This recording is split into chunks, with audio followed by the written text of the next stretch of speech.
Hi, I'm Ranger Katie and I'm coming to you today from Bastrop State Park. If you've watched my previous video about the fire triangle, you know that fire requires three things to burn: oxygen, fuel, and heat.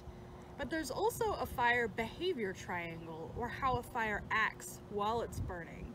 And that also has three sides. The first one is weather. So can you think of if a sunny day might make a fire burn faster or hotter? Do you think a fire burns when it's raining or snowing? What about on a really humid day?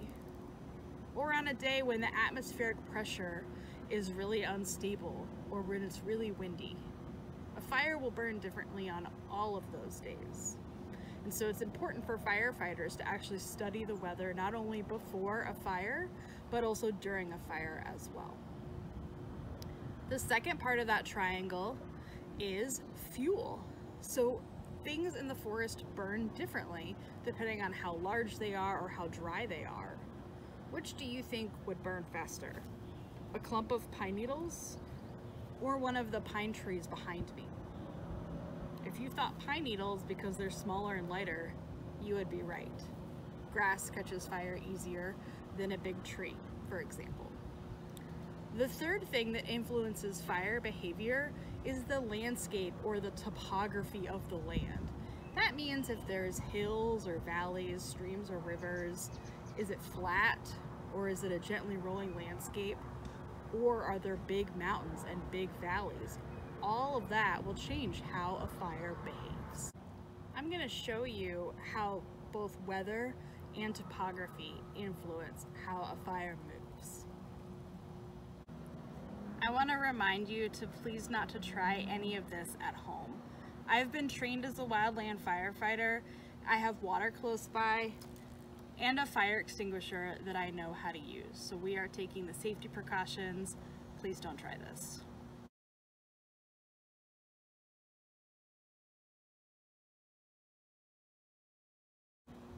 So the matchsticks on this board represent trees, maybe on a mountainside or on a hillside.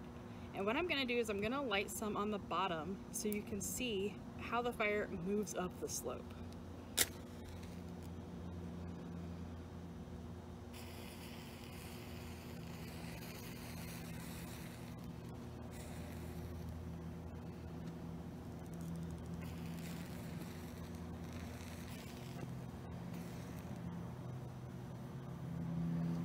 Now, the smoke and the heat from the flames actually preheated the matches above it, and so they were able to catch fire faster than they would have if they were just on ground, on a flat ground surface.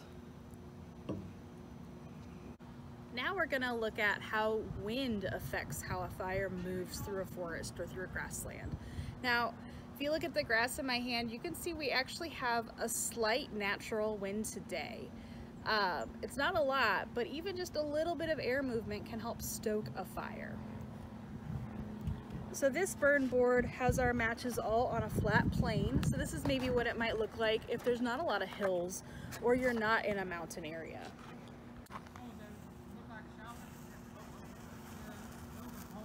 So you can see it doesn't take much wind to push that fire pretty far over relatively quickly.